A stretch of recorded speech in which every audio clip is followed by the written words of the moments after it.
Our final speaker, before we seek questions from the audience for the panel, is the Honourable Richard Prebble. I think a lot of people here will be familiar with Richard's long career. He was first elected to Parliament for the electorate of Auckland Central, which I think may have included this cathedral at the time. But that subsequently Epsom has pushed Auckland Central back, and now we have this wonderful building. And I must thank Anne Mills, who is here somewhere. She's the Dean. This is her place, and she's been extremely cooperative in welcoming us here, so thank you, Anne. In any case, Richard was then in Parliament for 18 years with the Labour Party. He later was in Parliament again as Leader of ACT. But perhaps most critically, Richard was a Cabinet Minister sitting in that room at the top of the beehive where so many of our country's decisions are made at the time that Tomorrow's Schools was introduced. So a little bit like Cathy and a little bit like Professor Hawke, he's had an almost lifetime involvement with the policy that is being debated tonight.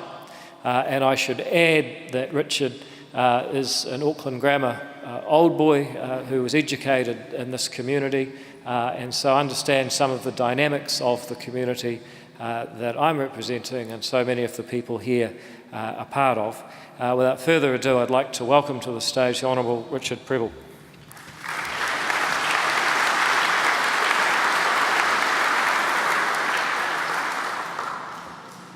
Good evening.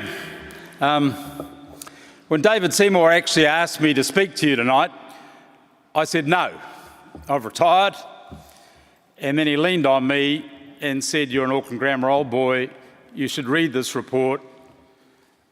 And so that night I did, and the next morning I rang him up and said, "When's the meeting?" He asked me to tell you why did we move to Tomorrow's Schools model. Well, we did that because schools used to be administered by things called education boards, and anyone who can remember the Auckland education boards, and would never recommend going back to them, and yet that's exactly what an education hub, regional hub, sounds to me to be like. We're told by this panel that it will be better for Maori and Pacifica pupils, though when you read the report you can't see any evidence for that, and I doubt it. When I was first the MP for this area, Newton Central was in the electorate and it was 96% Maori and Pacifica. It also had the distinction of having more pupils appearing in front of the children's court than any other school in New Zealand. They got a new principal and he said, "These pupils don't seem to me to be any different from pupils I've taught elsewhere. It must be cultural."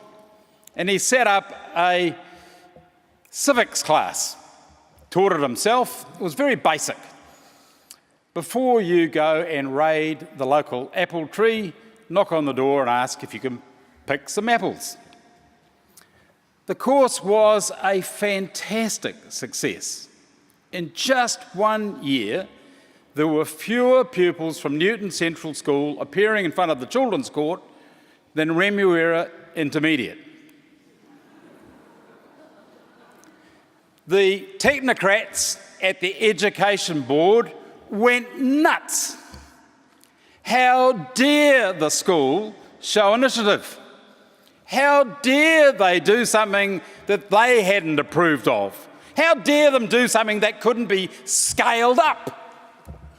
And they ordered it to be stopped, and to enforce the order, they sent around the tractor to tow away the classroom. Now, those bureaucrats weren't bad people.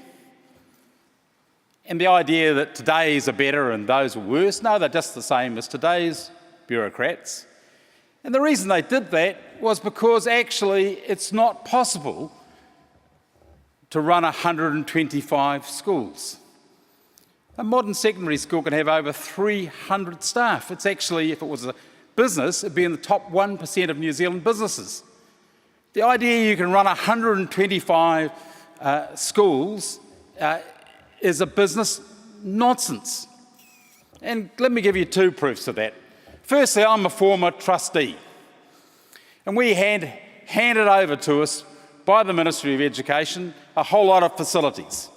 And being a director, the first thing we did was we did an audit of these facilities. These are the things that we're told that bureaucrats run better. The maintenance was appalling. 50% of all the buildings didn't each meet the local council ordinances, and 10% we estimated were actually unsafe. And that's the ministry's record. If you think they're any better at new buildings, have a look. They're actually going to knock down some new secondary schools because they were so badly designed. But the second thing I'll just say to you is, look, I'm a main freight director. We've got 260 branches in 24 countries. We wouldn't think of running them with regional hubs. We actually use the Tomorrow's School model, and each branch is responsible for administering themselves, and it's a flexible system that most certainly does work. But let me concede some things to the task force. They have identified some very, very serious problems. Our school system is failing the majority of Maori and Pacifica pupils. That's a tragedy for them, and it's going to be a tragedy for the nation. But they are wrong in saying that's because of Tomorrow's Schools. The Ministry of Education has got a proud record running back over 100 years of failing Maori. And they weren't doing any good when they were education boards. In fact, under Tomorrow's Schools, there's been some great successes. Kaupapa Maori pupils do as well as the national average. The Education Board was totally opposed to teaching in Te Reo. It only happened when we had Tomorrow's Schools and the Maori parents had some control and said, that's what we want, and they were able to do it. Today's bureaucrats are just the same. They'll do anything for Maori and let the Maori parents run their own schools. And what I find amazing about this report is they failed to mention that we have some wonderful examples of success with Maori and Pacifica pupils, schools that are actually doing better than the national average. That's not my words. That's in a government report that's actually buried somewhere in the ministry's website. Came out only a year ago by Martin Jenkins and made these statements and said how well these Maori and Pacifica pupils were doing. Well, what schools am I referring to? Well, many of you will realise, of course, I'm referring to the partnership schools, commonly known as charter schools. You know, partnership schools are actually Tomorrow's Schools on steroids. In partnership schools, the boards have even more power and control. It's the exact opposite of what's been recommended by this task force, and yet we know it works. How do we know it works? Because the government's got a report that says so. And it's interesting, that Martin Jenkins report, if you'd like to read it, actually identifies the answer to some other problems. Now, they haven't mentioned it tonight, but I think they should have. 13% of New Zealand schools are totally failing.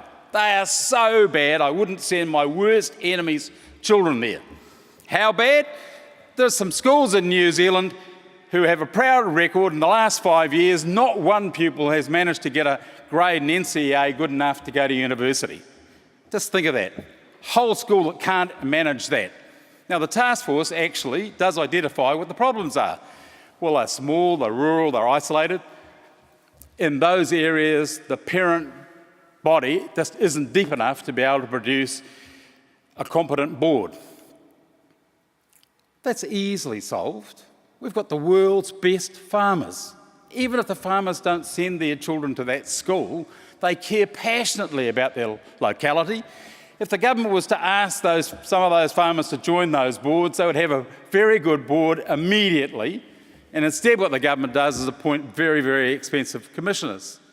And then the task force points out that these failing schools have difficulty attracting good teachers. Well, a good teacher has a number of good offers. Why would you go and teach at a failing school? The obvious answer, of course, is to pay them more.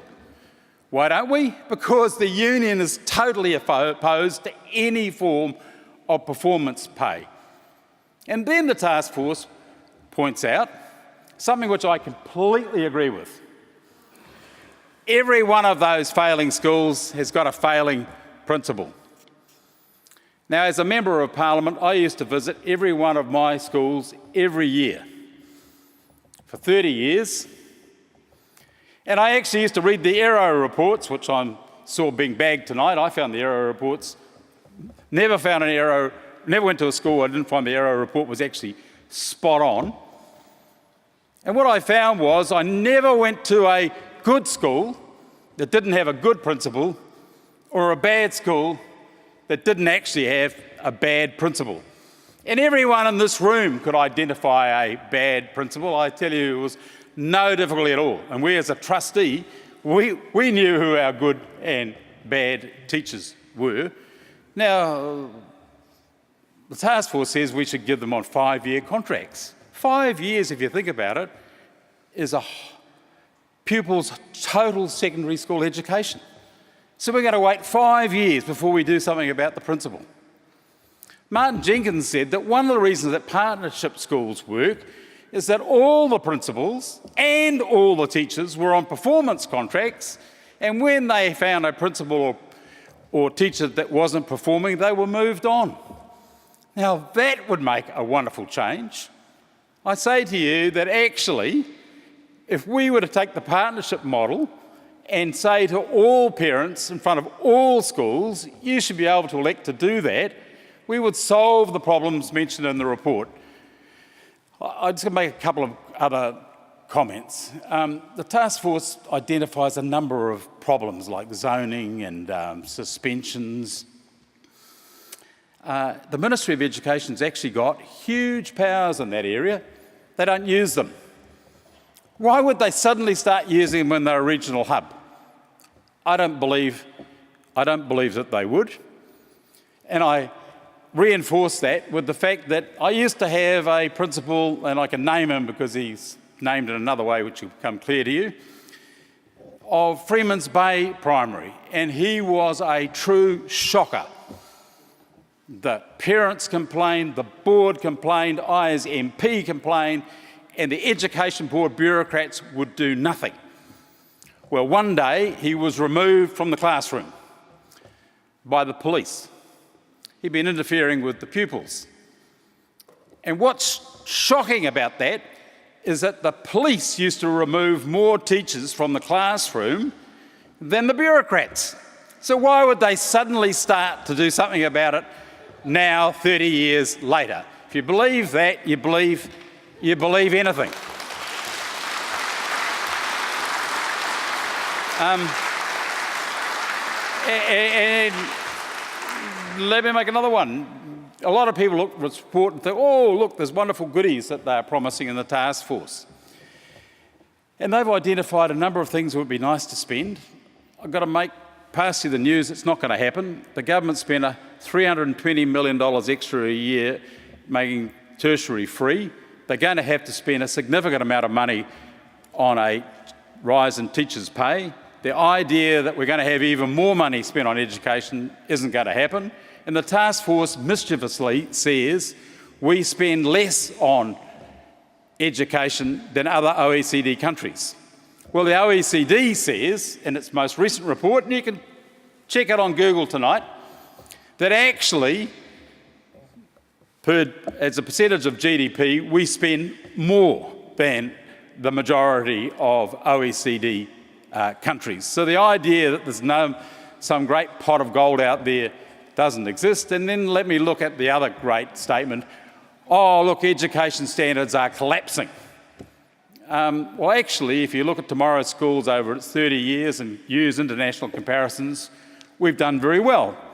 What is true is if you took Maori and Pacifica and said, look, they're a separate nation, they would be near the bottom of the international comparison leagues. a disgrace.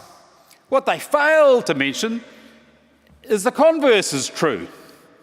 If you take the other 80% of New Zealand pupils and said you're a separate nation, we'd be third in the world. Third. So this lot want to destroy an education system that for 80% of pupils is third in the world because we haven't fixed the other 20%.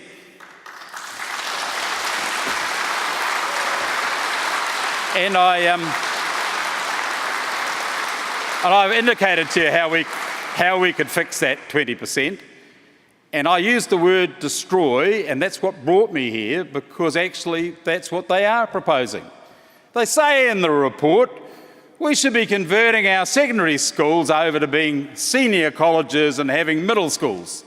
No evidence that would make a better education system, but I am an Auckland Grammar old boy. It's our 150th year now, and I like to think that people will be able to go to Auckland Grammar for another 150 years. My sons went to Auckland Grammar. If this report goes through, a regional hub bureaucrat could decide to literally destroy Auckland Grammar.